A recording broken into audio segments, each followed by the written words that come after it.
develop a long-term strategic partnership between our two countries, anchored on many sectors of our mutually beneficial relationship. We have discussed the potential of the Nairobi Sahara Africa, particularly Eastern and Central Africa region, especially on matters green financing, and Singapore's successful experience and best practices is an asset to us on this particular venture. I have noted also that Enterprise Singapore has already opened offices in Nairobi, and I have committed to Prime Minister that the government of Kenya is going to work with Enterprise Singapore to make sure that they have what it takes to build the necessary networks and partnerships between private sector companies in Kenya, private sector companies in Singapore, and to ensure that we exploit the full potential of trade, business, and investment between our two countries.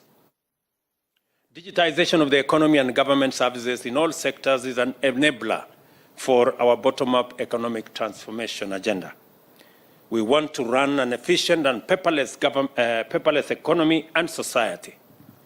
A collaboration between Kenya and Singapore, who have a history of innovation, is key, hence the inclusion of the ICT sector in our strategic partnership between our two countries.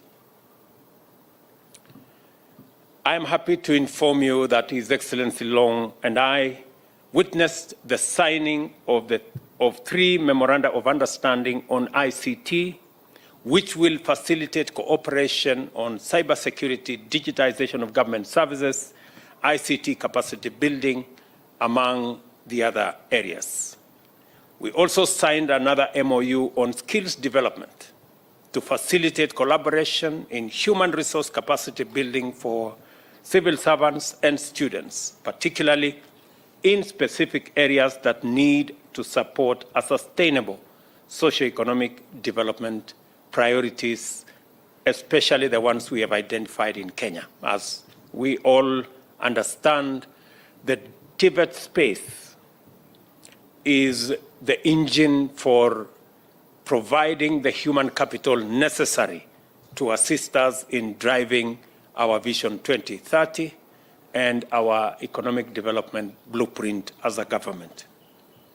We have also agreed that the bilateral investment treaty signed between our two nations on 12th June 2018 be immediately operationalized. We further directed our respective ministers to conclude negotiations on avoidance of double taxation within the shortest time possible. And we believe this will spark and grow trade and investment opportunities between Kenya and Singapore.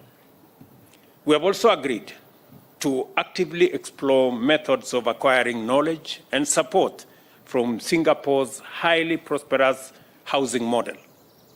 Kenyans are currently engaged in the housing debate, with approximately 6.5 million Kenyans lacking affordable and decent housing. Singapore has one of the most successful stories on matters of public housing. The Prime Minister has informed me that 85% of all Singaporeans live in decent, affordable public housing.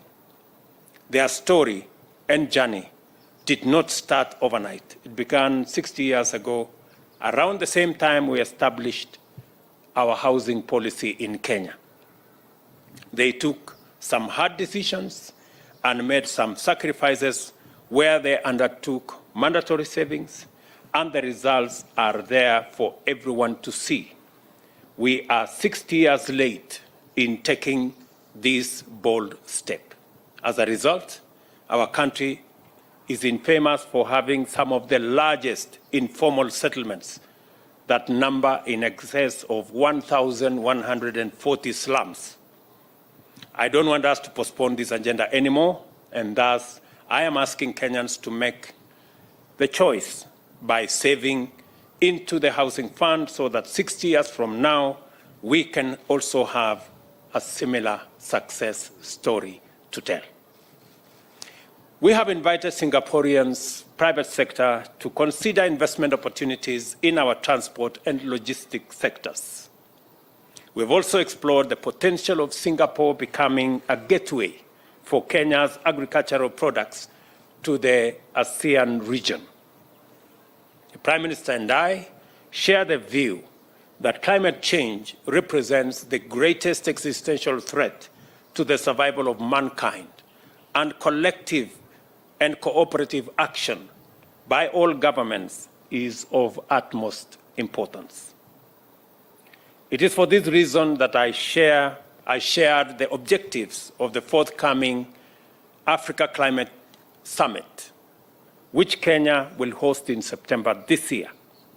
The summit will cohere a common African position for COP28, including an articulation of climate finance and climate investment solutions for climate change action.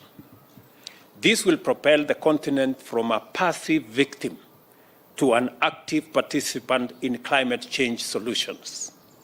Prime Minister Long has expressed his support for us having concurrent positions on matters climate change, because they, as well as us, face the same threat in equal measure. On this urgent issue of climate change, our ministers have signed an MOU on carbon credit collaboration, which provides a framework for the trading of carbon credits between our two countries in line with the stipulation of the Paris Agreement.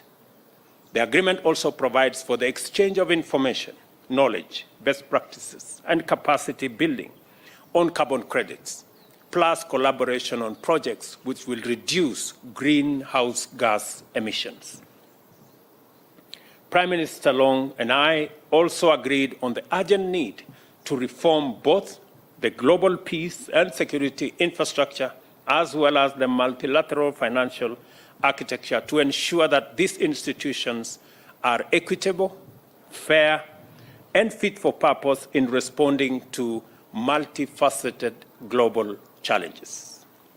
Kenya and Singapore will continue to work closely on areas of mutual interest, and we have shared with His Excellency Prime Minister Kenya's contribution to regional peace initiatives. Additionally, I shared Kenya's position on the need to reform the UN Security Council to make it much more inclusive and reflective of the current global order and dynamics.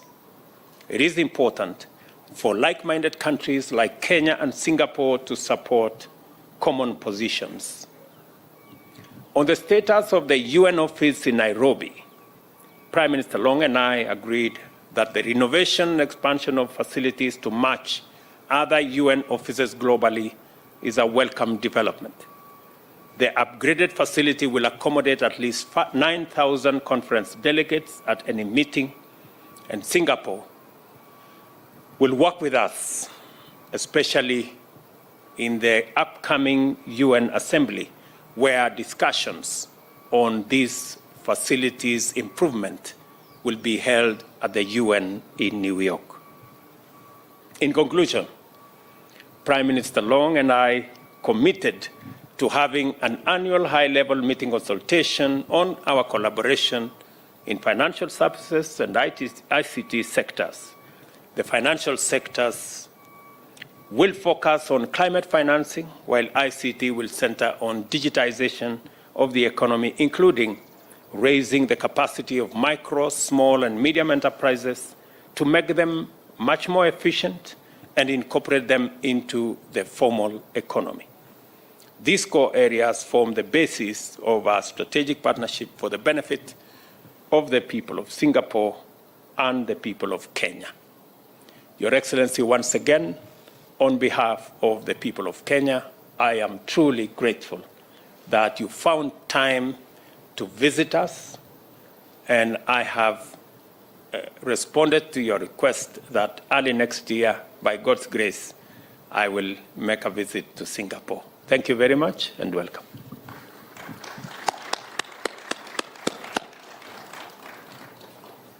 President William Ruto, ladies and gentlemen, Good afternoon to everybody. Good afternoon.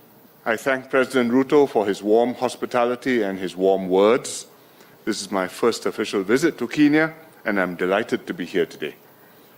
Despite being geographically quite distant, Singapore and Kenya have similar outlooks.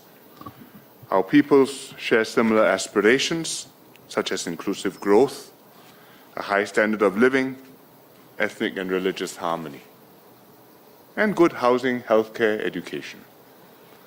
We share similar views on the challenges faced by the Global South. We both worry about growing geopolitical tensions, rising protectionism, threats to the multilateral trading system, inflation, pandemics, and climate change. We agreed that it was important that countries continue to work towards building linkages in the digital economy, cooperating on food, energy security, and sustainable development. The President and I reaffirmed the warm and long-standing relations between Singapore and Kenya. 2 years ago, we celebrated our 30th anniversary of diplomatic relations, and our two countries cooperate and exchange experiences in areas such as governance, public service administration, urban planning, and livable cities. Our economic cooperation has been growing. Kenya is one of Singapore's important trading partners in sub-Saharan Africa. Despite COVID, bilateral trade in 2021 increased by almost a quarter year on year. Several Singapore companies are operating in Kenya in a variety of sectors: shipping, logistics and port management systems, agribusiness, hospitality and fintech solutions, amongst others. A delegation of Singapore companies is in Nairobi. They came with me to pursue opportunities for investments and partnerships with Kenyan companies. Our two countries also collaborate well in multilateral fora. President Ruto and I reaffirmed our shared commitment to multilateralism and a rules-based global order. Singapore and Kenya agreed to continue our cooperation at the UN and other multilateral co-organizations, and to cooperate on UN reform to enhance its effectiveness. We discussed new areas of cooperation, first on information and communication technologies. We just signed an MOU in this area, which will allow both sides to exchange best practices and knowledge in ICT and promote talent development and innovations. The MOU will also facilitate and strengthen strategic cooperation in cybersecurity. Secondly, on climate change, we signed an MOU in carbon credits collaboration under Article 6 of the Paris Agreement, and this will encourage, develop, and facilitate collaborative carbon credit projects of mutual interest. International collaboration, such as this agreement between Singapore and Kenya, is critical to promoting global climate action to achieve the goals of the Paris Agreement. Third, on human capital development. Both our countries placed heavy emphasis on nurturing talent. The MOU on skills development will encourage closer technical cooperation between both countries in areas such as leadership and governance, education, and digitalization. And this will take place through knowledge exchange, capacity building courses, and other cooperation. There is great potential to expand our bilateral cooperation. Kenya's strategic location serves as a gateway for Singapore companies into East Africa. Likewise, Singapore can serve as a gateway for Kenyan companies into Southeast Asia. I welcome the ratification of the Bilateral Investment Treaty and the President's commitment to settle the avoidance of the double taxation agreement between our two countries as soon as possible. These moves send a strong positive signal to businesses and provide clarity and assurance on the cross-border transactions and investment. I look forward to working with President Ruto and his government to bring our bilateral relations to even greater heights. I'm very happy that the President has accepted my invitation to visit Singapore, and I look forward to receiving him before too long, and if all goes well, early next year. Thank you very much. Thank you, Your Excellencies. We have a few questions from the journalists. Kindly identify yourself and who you are addressing the question to. Thank you. And the media house you represent. Good afternoon, Prime Minister, President Ruto. I'm Geraldine from CNA. I would like to ask what you think Kenya's value is to Singapore in terms of not just business and trade, but also expanding Singapore's diplomacy in Africa. Well, economics is, of course, a very important part of any two countries' relations, and between Singapore and Kenya, as I explained, we have good economic ties and they are growing. But Kenya is also a very important country in Africa. In East Africa particularly, it has a key role, not just as the hub and as a base from which we can extend our reach to the rest of East Africa, but also a role in the region's security and stability. And Singapore has goodwill in Africa and in Kenya. We have many friends here. It goes back a long way. In fact, in 1964, when we were in Malaysia, Mr. Lee Kuan Yew visited Africa on a tour, and Kenya was one of the countries which he came to, and he called on President Jomo Kenyatta. And we've maintained those ties since, and it is important to Singapore that we cultivate friends and partners all over the world, because in the global scheme of things, we are all quite small countries, and small countries need to make common cause with one another on issues which concern us all, whether it's a pandemic, whether it's climate change, whether it's nuclear non-proliferation, or the sanctity of the UN Charter and the inviolability of international borders, which was what was at stake when Russia invaded Ukraine. And therefore, it's important for me to visit Kenya and to be in Africa and to show that this is important to us and that we would like to develop our relations with our friends further. Okay. Next question. Prime Minister Lee and President William Ruto, I'm Sydney Chazima from NTV. My question goes to the seemingly trade imbalance between Kenya and Singapore, in that Kenya exports around $10 million to Singapore, and Kenya imports around 130-something million US. Is there any sort of agreement between the two countries to bridge that gap? Thank you. We have not focused on this. We want to expand our economic relationship. We would like to develop the trade. And we want both Kenya's exports to Singapore and Singapore's exports to Kenya to grow. I think whether it's $10 million or $190 million is both still relatively small and very small compared to what it could be and what we should make them. And I think our focus should be to grow the trade and to do it in a way which Kenyan companies can benefit and Kenyan consumers can benefit.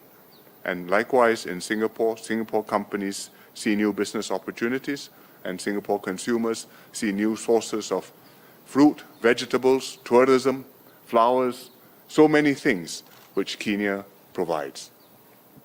I agree with Prime Minister Lee.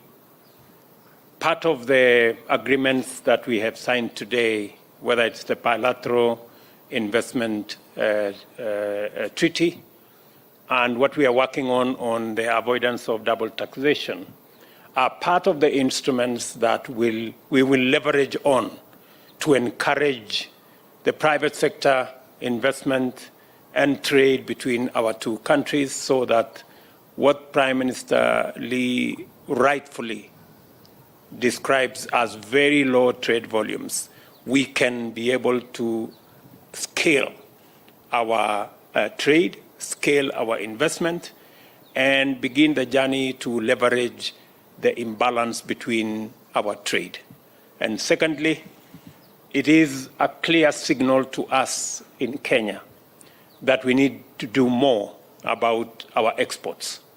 As we are all aware, our exports as a percentage of GDP came down from 28% to 10%.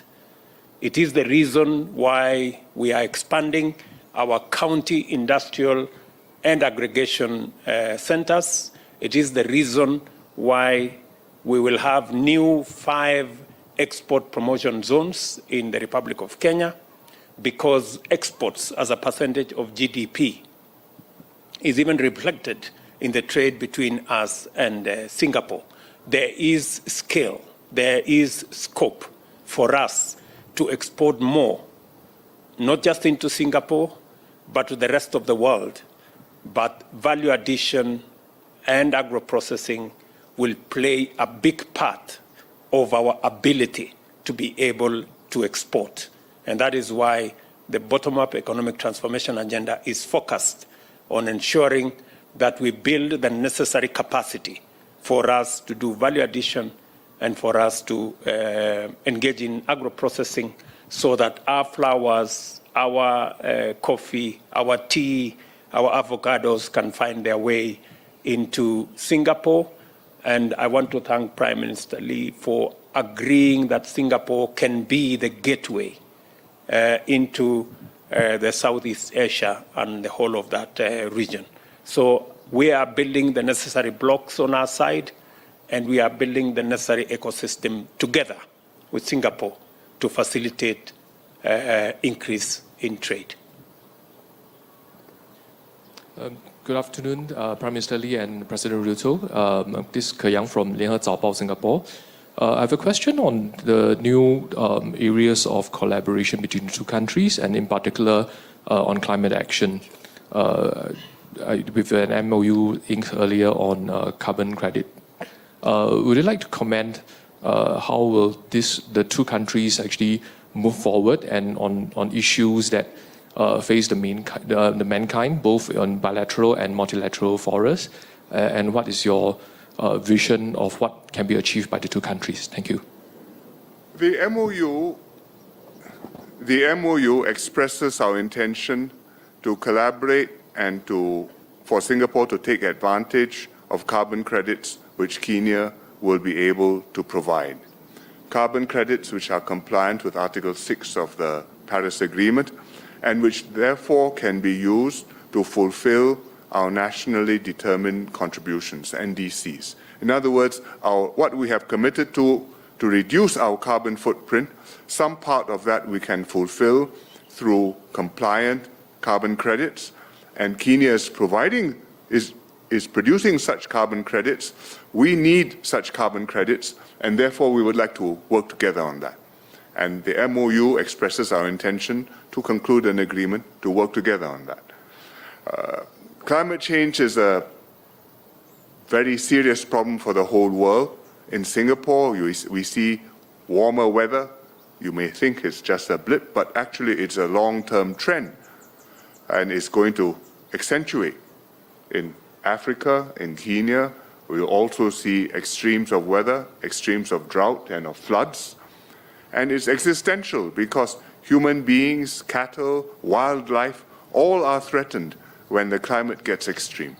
And therefore, countries have to work together in order to reduce global emissions of carbon, in order to reduce global warming, and slow down the process of change, of climate change, so that countries and mankind have got time to adapt. And we want to work closely with Kenya and many other countries in order to do that. I think precisely what Prime Minister Lee has said, that if there is one phenomena that is urgent and that poses an existential threat to humanity, it is climate change.